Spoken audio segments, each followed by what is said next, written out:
Also, just testing the sound, just making sure everybody can hear me.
It's now 9:59. We're just about ready to start, or we'll give it about another 2 or 3 minutes just to make sure any late entries.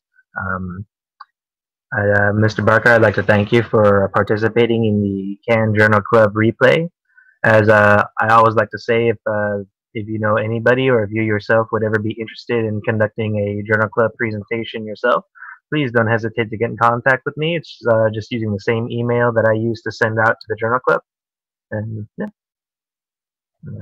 we're always in need of people throughout the future months. So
we'll start in just about Another minute or two.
We got one more entry. One more.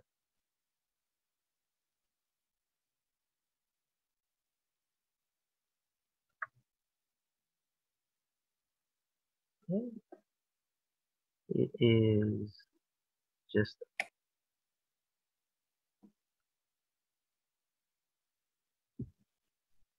okay.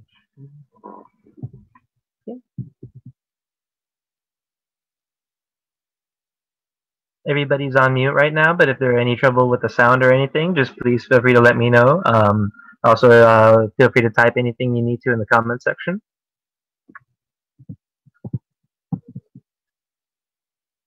All right, there we go. So it is now 10:03 in my time. I guess we'll go ahead and get things started. Welcome everybody to the May 2018 CANN Journal Club replay. I'm the host, Matthew Lopez, for those who haven't met me. We were honored to have Kyle Boyar from Medicinal Genomics discussing cannabis microbiome sequencing. So without further ado, I'll leave it to the replay. Again, feel free to let me know if there are any issues with the sound, but should be okay.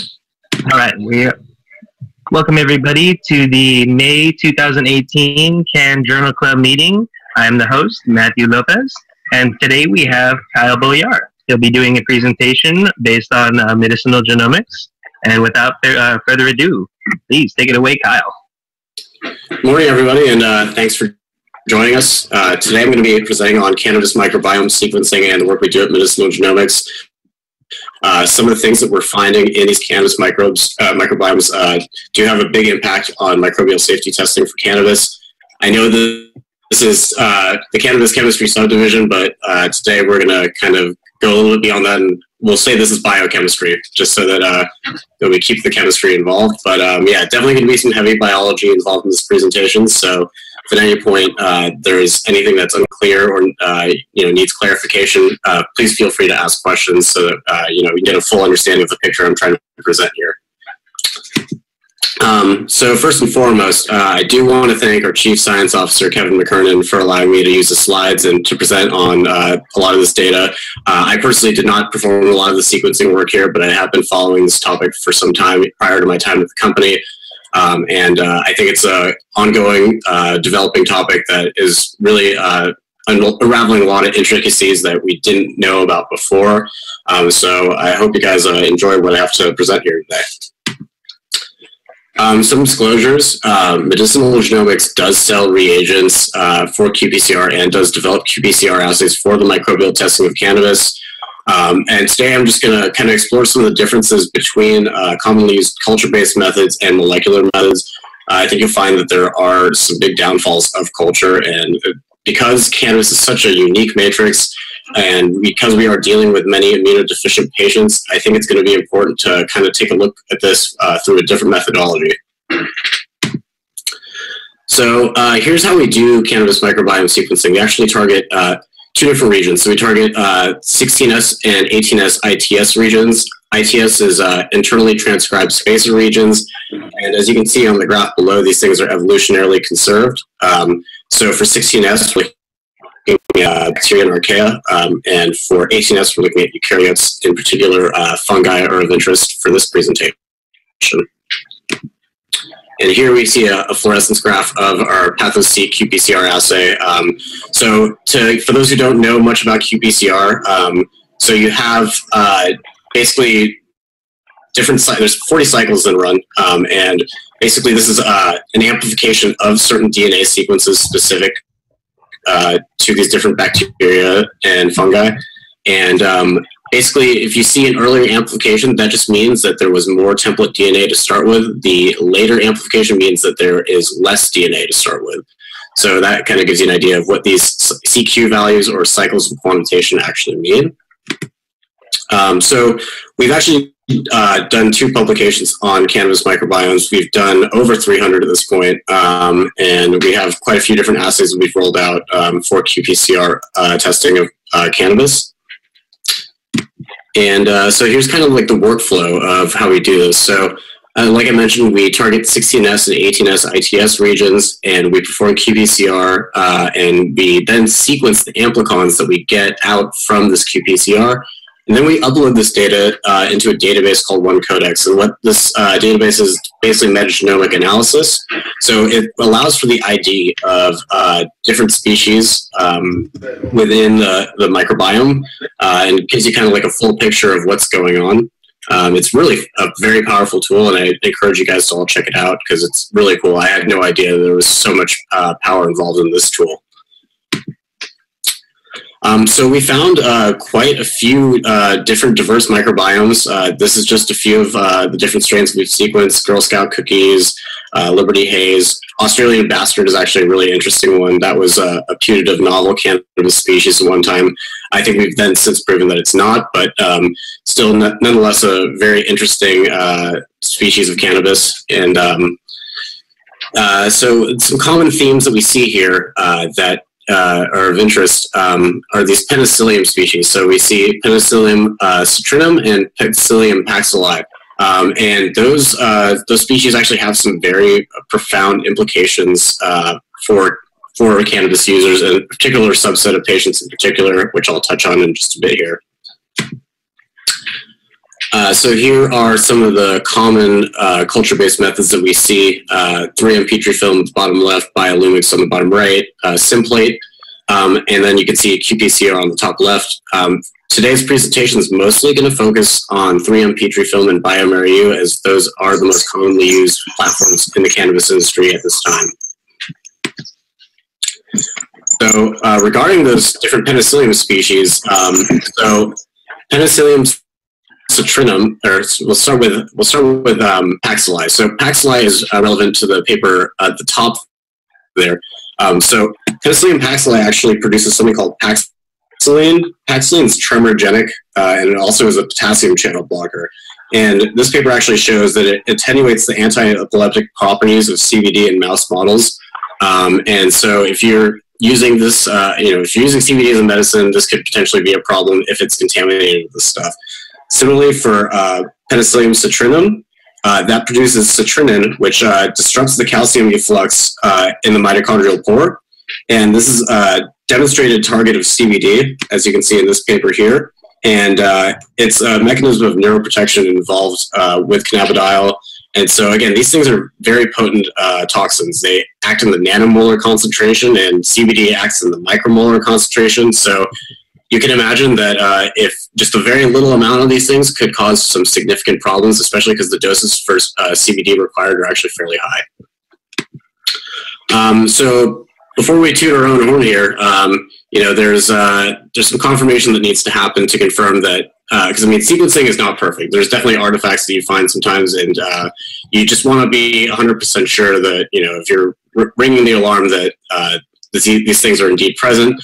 So what we did is we took primers from the literature, and then we amplified these certain regions, and we did indeed find that the genes for paxilline and citrinin are present in the cannabis microbiome. But DNA sequence, as some of you may know, doesn't always equal expression. So our colleague Cindy Orser from DigiPath replicated an MS method here from Ulig et al. And she tested a few different flowers to see if there were presence of Paxline or citrinum, or of citrinum present. And she actually did not find any, but that doesn't necessarily mean it's not there. This is just a small handful. And I think that sequencing more of these CBD heavy strains are actually, it's warranted, because I mean, just looking at a small subsample doesn't actually tell you if these things are indeed a clinical risk.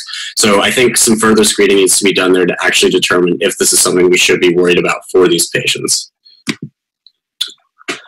So here is some of the work that I did. This is actually work I did at SE Laboratories, and this is the failure rates for microbials for the emerald cup. So as you can see, it's about a 15% total failure rate. I did a lot of these plates, so trust me, there's a lot of dot counting involved. I was losing my mind, basically. So basically, we see the major component here of failure rates is coming from yeast and mold. And we're going to continue to touch on that as to why that is in future slides of this presentation. So some questions to come up. Do the original microbial contents that we see on the flower originally match the post-culture microbials? And then if they don't, what's the actual percentage of CF picograms that are actually yeast and mold present?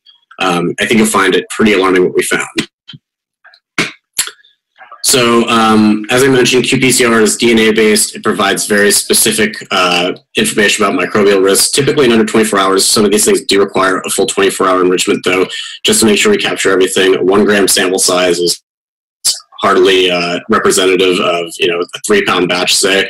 So basically, long story short, these things are a lot quicker than culture-based methods. And as you saw on the previous slide, a lot of these culture-based systems are failing a lot of material, but more importantly, they're actually failing to grow a lot of important risks that we should be concerned about. And furthermore, these false positive total yeast and mold tests are encouraging the improper use of fungicides. So basically, we're going to see a lot more myclobutanil out there as long as people are failing. So I think it's a time to rethink some of this methodology, and you'll see why, again, following the slides. And then just some other interesting things that we find in these microbiomes. We found Clostridium botulinum. You guys may know of this from botulism. It produces botulinum toxin, and in many cases, it doesn't matter your immune state, that could definitely be fatal in certain patients.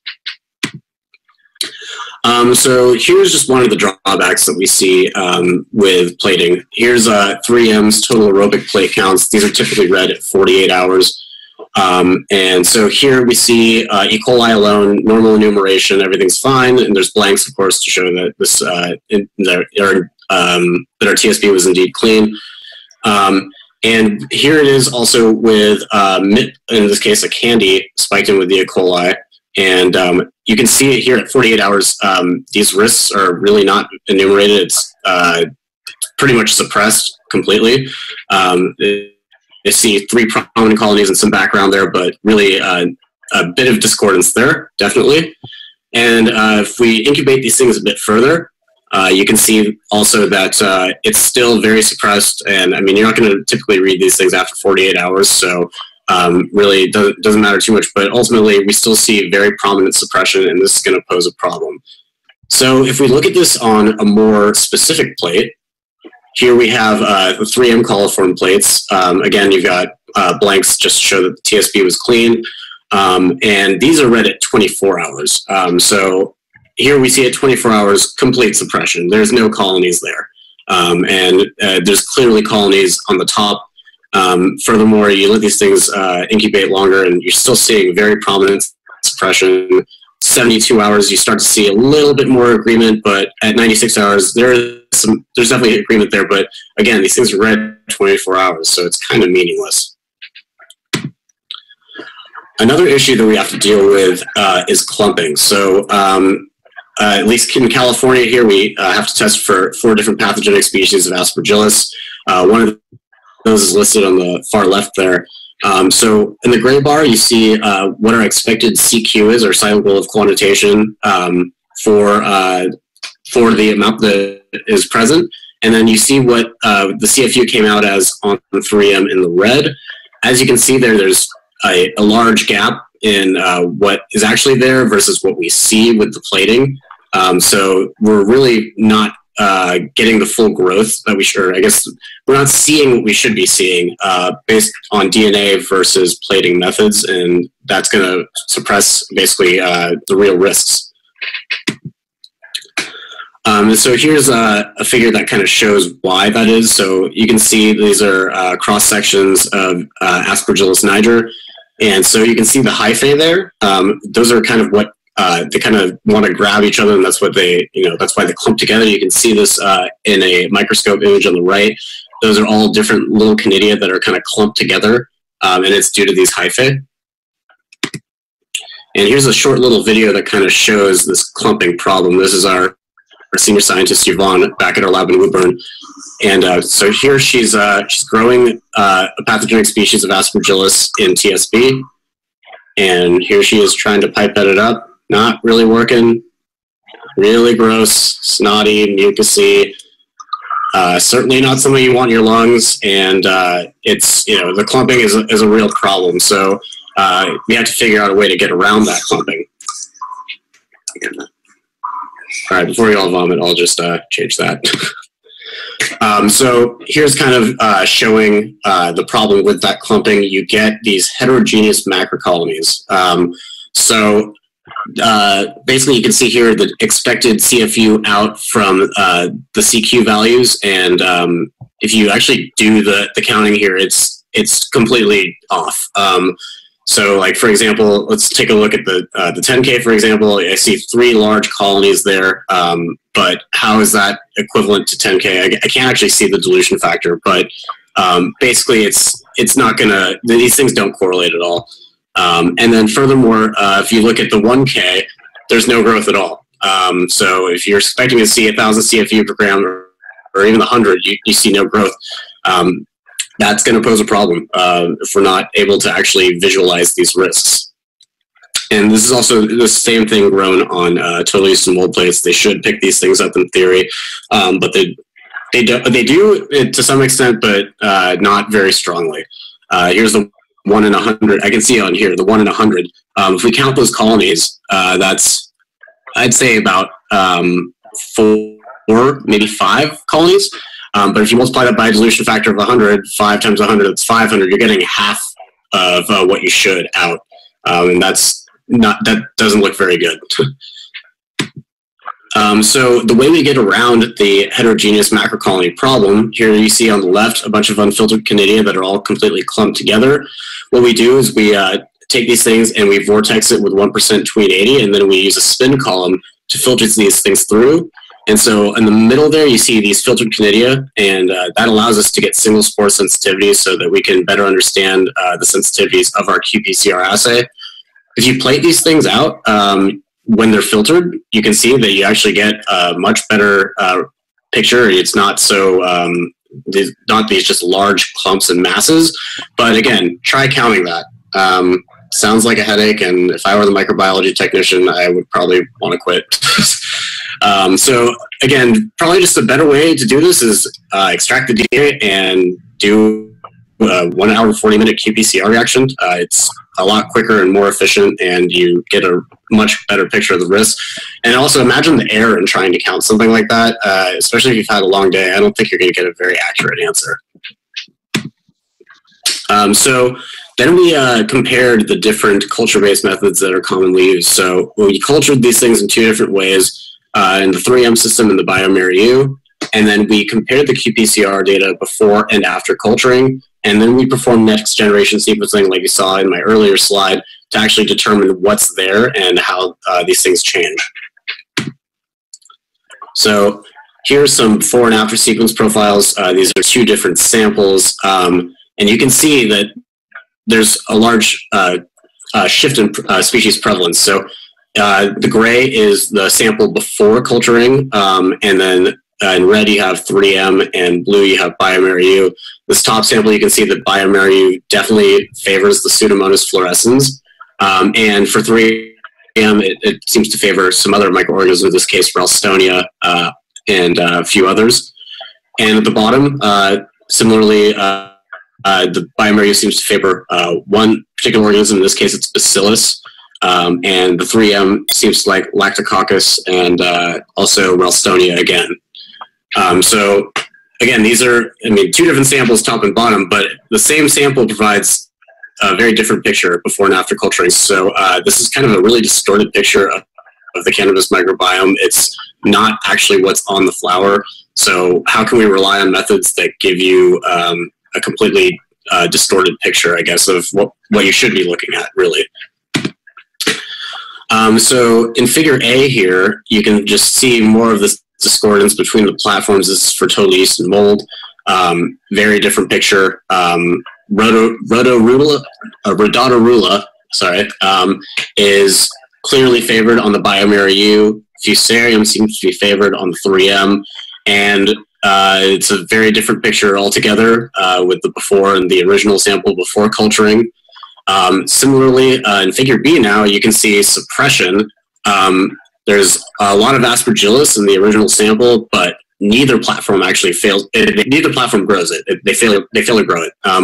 And so, again, this is one that we really should be concerned about, especially the pathogenic ones.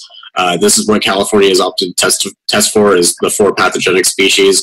And common methods are not going to cut it for this in particular. And then just another example of just some interesting findings. Trichoderma, which is commonly used by growers as a preventative to, it's a probiotic, basically prevents a lot of these harmful fungi from growing. And you can see here at the bottom on C that penicillium is present in the original sample, same with Aspergillus, and then after culturing, the Trichoderma completely outcompetes it.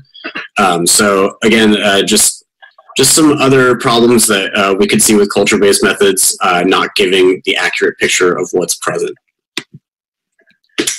And like I mentioned, those high failure rates, it's going to cause a positive feedback loop. The more people are failing for microbials, the more people are going to want to use fungicides. So the old paradigm is we culture these things out and plate them, and both the beneficial and harmful, well, sometimes at least harmful fungi grow or bacteria grow. And we see larger failure rates as a result. And so this means people are going to use more fungicides like Eagle 20. On the top there, you can see, top right is a microbial molecule. When you heat these things, these functional groups disassociate. The one in red is pretty bad. Hydrogen cyanide is not something you want to be inhaling. So if we can get on tests that actually don't fail more material and actually quantify specific risks, then we can get less cyanide in our lungs. So this is more data from SE Labs for the Emerald Cup and the months leading up to it. As you can see, October is filled with myclobutanil. People with their outdoor crop are probably just starting to harvest and get, you know, a lot of stuff is going to be contaminated with it because if it's outdoor, they want to make sure that all these fungi aren't growing. And so, of course, the use and spray of myclobutanil goes up as a result, and that's demonstrated in this figure. And now, talk about discordance before and after. Basically, so if the act of measuring microbial load by commonly used methods is actually changing the microbial load as a whole, then how can we trust it? And then, furthermore, it brings up some questions. So, do the differing culture-based systems actually agree with one another? So if you get, you know, is there a concordance between 3M and bioMRU? If you get, does one give you 75,000 CFU per gram while the other gives you 100,000? What do the species look like there? And so in samples where we see this discordance between culture-based methods and qPCR, what are the underlying differences in the microbiomes of these plants? So here's 16S sequencing that demonstrates bacteria grow very well in these total yeast and mold cartridges. Specifically, this is for the bioMRU. And as you can see, Ralstonia, Bacillus, all these things that actually shouldn't be growing in these total yeast and mold cartridges because they're bacteria. Not a good look at all. Similarly, you can see here when you compare 3M and bioMRU that the correlations with bacteria are extremely weak. 0.196 agreement, which is pretty terrible. On the 18S sequencing data, we see a lot better concordance between 3M and bioMRU. at 0.992, so not as bad there, but when it comes to bacteria, they're failing miserably. And then, so specificity. So when we take 18S sequence, how often do we see 16S hits? And if we do 16S sequencing, how often do we see 18S hits?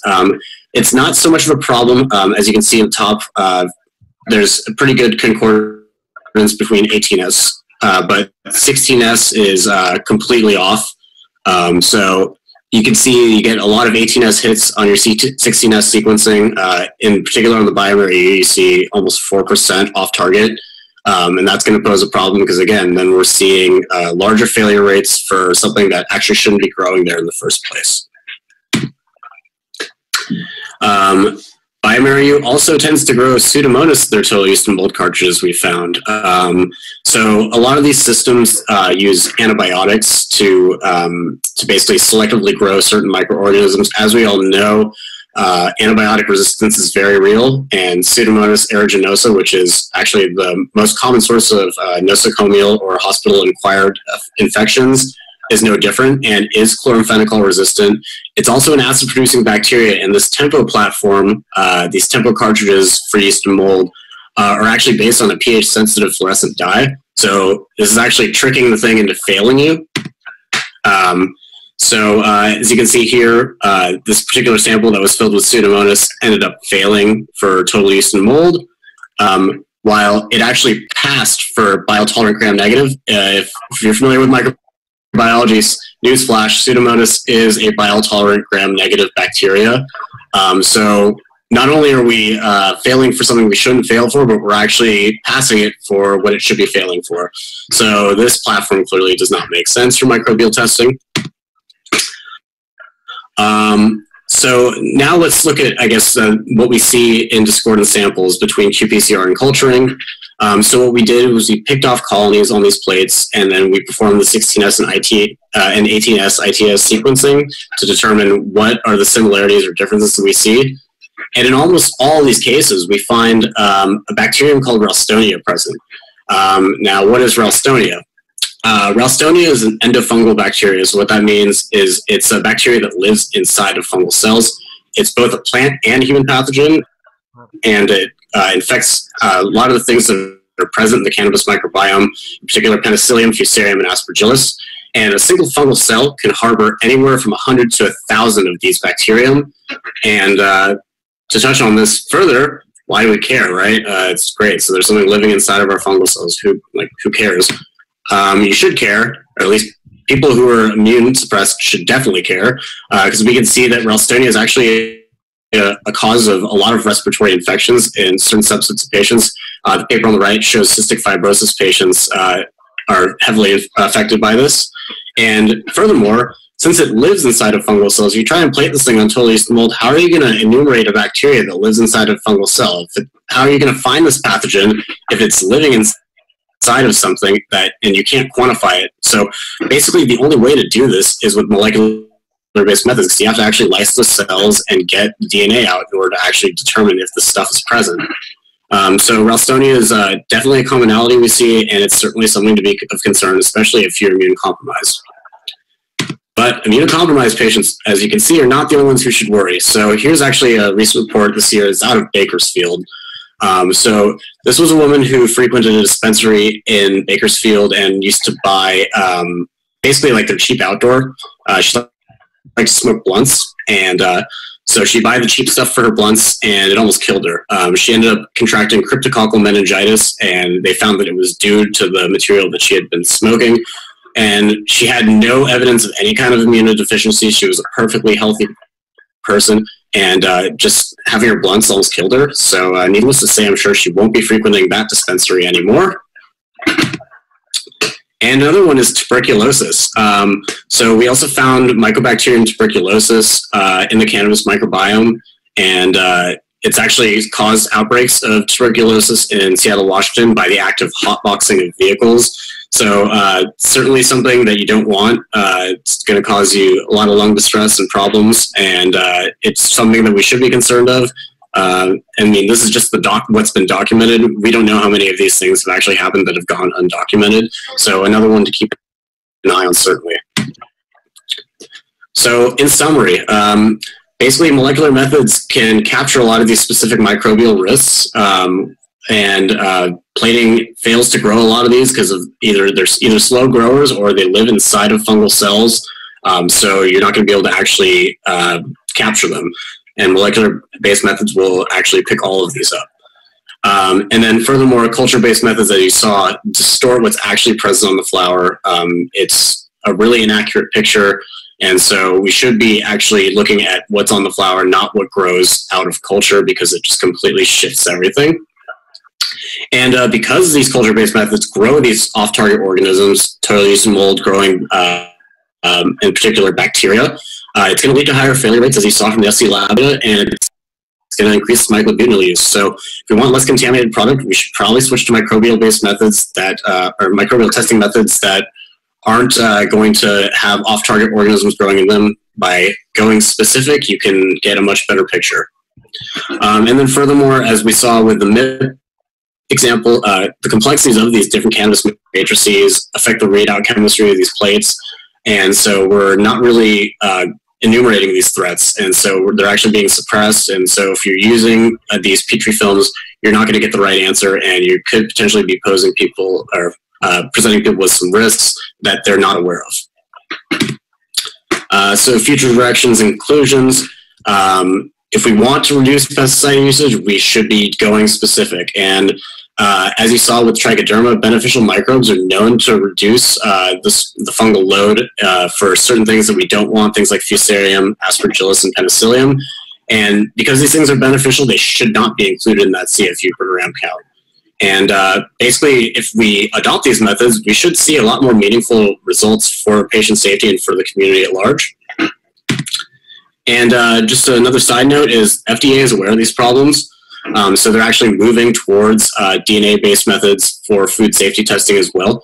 And so if the FDA is on it, I mean, cannabis isn't regulated by the FDA, but I think it's important that we get cannabis on the same footing for all the reasons that I just mentioned. And I just wanted to acknowledge the people who actually did do this work. The team of the Medicinal Genomics, DigiPath was instrumental in a lot of this work, and especially Cindy Orser, so big thanks to them, and Chris Sadal as well at Proverde. And with that, I open the floor to questions. Thanks for your time today, guys. Awesome presentation, Kyle. Really appreciate it. Very good. And we actually do have a couple of questions in the comments section. We have some really good ones, in fact. We have a question, or kind of like a group of questions. What levels do you need to block CBD's effect in humans? Extrapolate. Are the regulatory limits keeping us safe? And what does this mean for workers at the grows? Also, one more is what is the failure rate for the CBD blocking compounds? Is it more prevalent in hemp? Okay, hold on. Let's see. So, for Jayon's first question, what levels do you need to block CBD's effect? I actually have to look into that data a little further, but I do know these things are active at nanomolar concentrations, whereas CBD is in the micromolar concentration. So very little contamination, can cause a big problem. I have to review the paper a little more closely as to what those levels are, but Jayon, I can definitely get back to you on that one. And then the failure rate for CBD blocking compounds. So like I said in the slide, we actually didn't see it in that small handful of samples, but I think that it's important that we test more of these things, especially the CBD-rich cultivars, because that's where you're going to probably find these things a problem. So as of now, we don't know that it's a clinical risk, but it could potentially be a clinical risk if it starts to show up in other different cultivars of CBD. Kira, I think Kira and we exchanged some message or some post comments on LinkedIn, and let's see. Her question was not if this information was well, but my question is if it lives inside fungal cells that we already test for, then aren't they going to be excluded from the supply chain due to their own stringent living and environment requirements? Also glad that Clostridium are coming on the scene. Yeah, those are definitely scary bacteria. I agree. But so to answer your question, these things are suppressed. So like for the example of Aspergillus, Fusarium seems to grow very well in certain culture-based media, but Aspergillus doesn't grow in any of them. So really, we're not excluding them. They aren't, I mean, yeah, it's an automatic fail if you use molecular-based methods, and molecular-based methods pick it all up. But since culture-based methods, a lot of people are stuck on this 3M stuff, and it doesn't grow it. So you're not going to enumerate those Ralstonia risks, neither the Aspergillus. So they're not going to be excluded from the supply chain, to answer your question. And Kevin, yeah, you bring up a good point. These are mice, not humans. We get that. And so, I mean, that's why I said it's still a little early, and I don't want to toot my own horn or anything, you know, but it is something that could be of concern. And so we just want to be sure that the patients in the community at large knows that this could be a potential risk and that it does need to be looked into further. We don't know for sure is the short answer there, but it is something that we should look into. I have a question. Sure. Hi, Kyle. Thank you for the awesome presentation. Hey, Matt.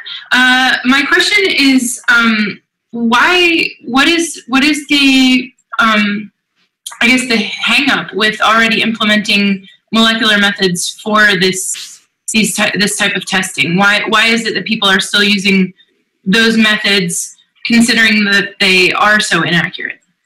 You know, I think the hang up here is cost. A lot of testing labs are kind of bootstrapped and on shoestring budgets, and they like the fact that plates are cheap.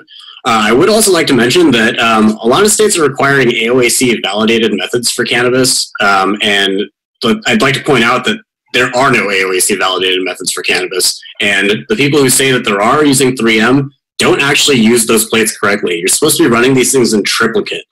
I don't know any cannabis lab that runs multiple dilutions in triplicate on total yeast and mold. So people who say that there are AOAC methods for cannabis are just flat out wrong.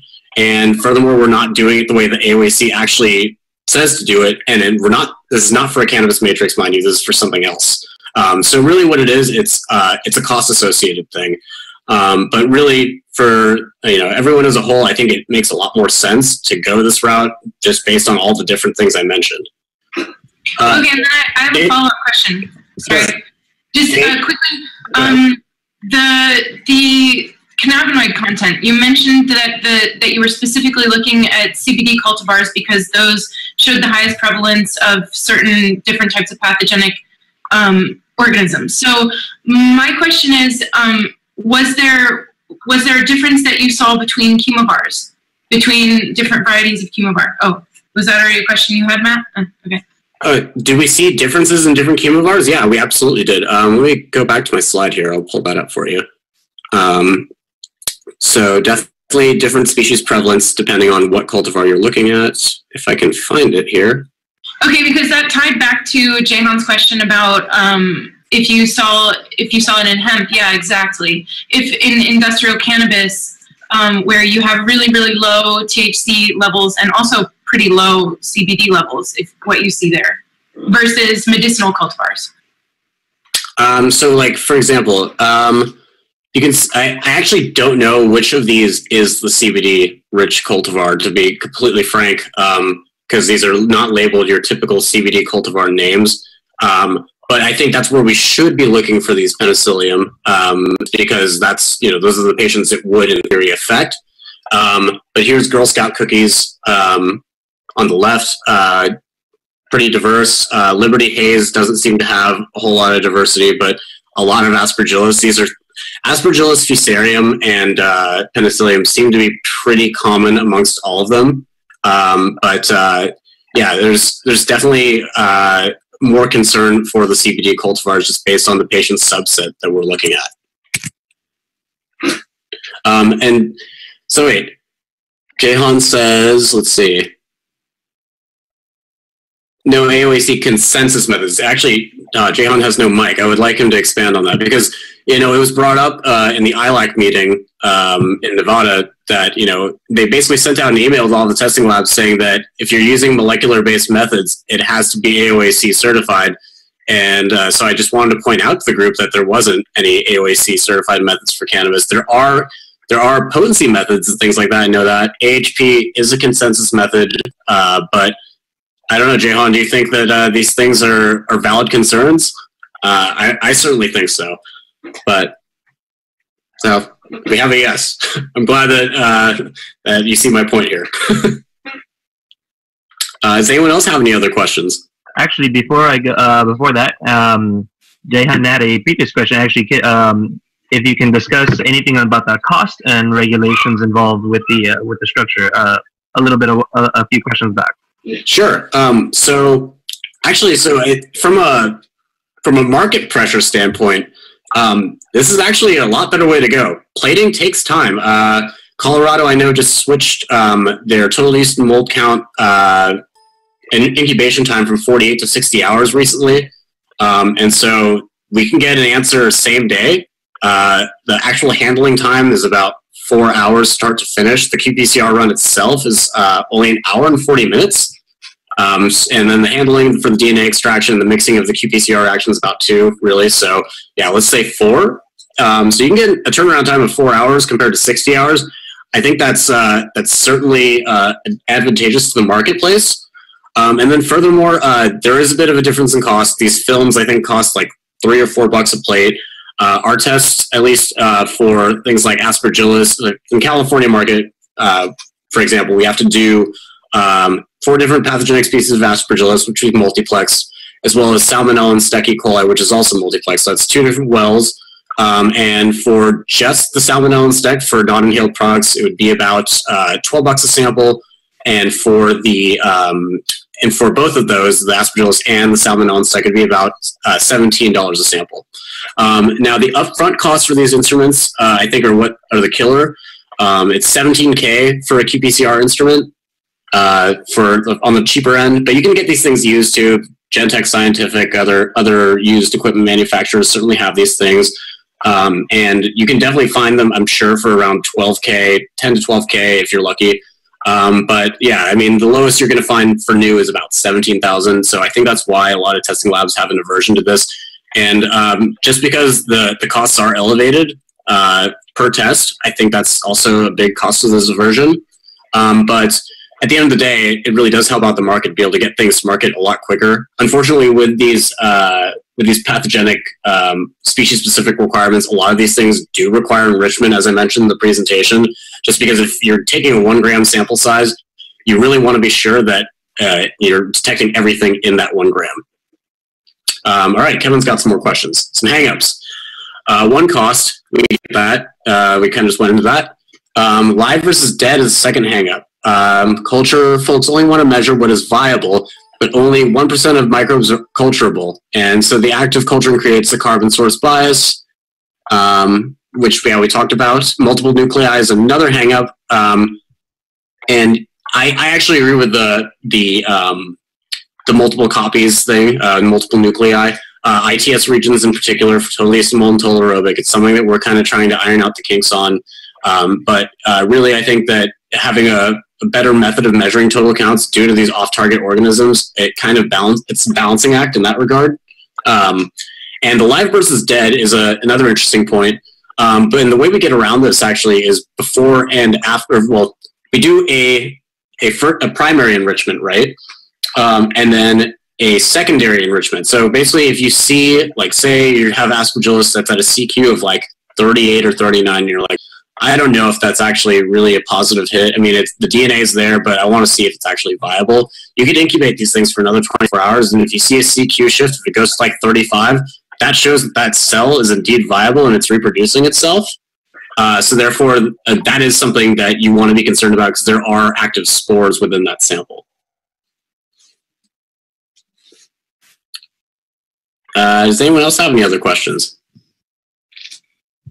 Again, feel free to use the comment section if you're unable to use the mics. But yeah, also feel free to simply unmute yourself. I currently have everybody on mute. Thank you, Amber. Thanks for tuning in. Really glad you enjoyed it. Let's see. qPCR. The PCR is in general is so useful. So yeah, they are multiplexed. Yeah, and are we going for RNA to address that? You know, the thing with RNA is it's really unstable, and we're already having some problems because most cannabis labs they're filled with chemists rather than biologists. So we could do that, but really I think mainstream adoption of RNA-based methods is going to require some more specialty hiring, and we just don't have that right now in the industry. I think potentially as the industry starts to mature and develop more, we might be able to do something like that. But right now, it's still an uphill battle to get chemists to learn how to do these microbiological methods and molecular methods. So eventually, I think, but I think we have some maturing to do before we get there. Hint, hint to members of the industry interested in going in a pathway. Yeah, for all of the biologists joining us, newsflash: cannabis testing labs could really use your help, especially in the microbiology department right now. I saw that you had some openings. Actually, I'm a biochemist, and I'm familiar with all the methods that you used. So what? Maybe I'd like to talk to you about that more. Yeah, talk to me offline. I'd be happy to plug you with some people that could use some help. Okay. Any other questions, anyone? That just might be about it. Yes, Matt? Yeah, I think that just might be about it. You're on mute, Matt. Oh, no, just, can we put this on Google Drive? So. Yeah. Yeah, so I guess that'll be, I believe that's it. Let me stop the share. All right. Before I go, I want to thank everybody for participating in the May 2018 CANN Journal Club replay. As always, we're always in need of volunteers for upcoming months. So if anybody you know, or if you yourself are interested in presenting for a future journal club, please do not hesitate to get in contact with me, and I'd be more than happy to assist. Additionally, we as soon as we get the announcement for our next journal club, I'll be sure to send out the email. If you have any need to contact me, please don't hesitate. It's just, again, it's a matrosity818@gmail.com. It's the same email that I use to send out the journal clubs. And yeah, for sure. One more time, I'd like to thank everybody. And if you have any questions, please do not hesitate to contact me. Check us out on our social media. If you're not a CANN member, please feel free to check out and sign up. And yeah, indeed, have a great Monday. And see you guys. Hope to see you next time. Yeah, thank you. Oh, before I go, let me leave my email, just in case for anybody who doesn't have it.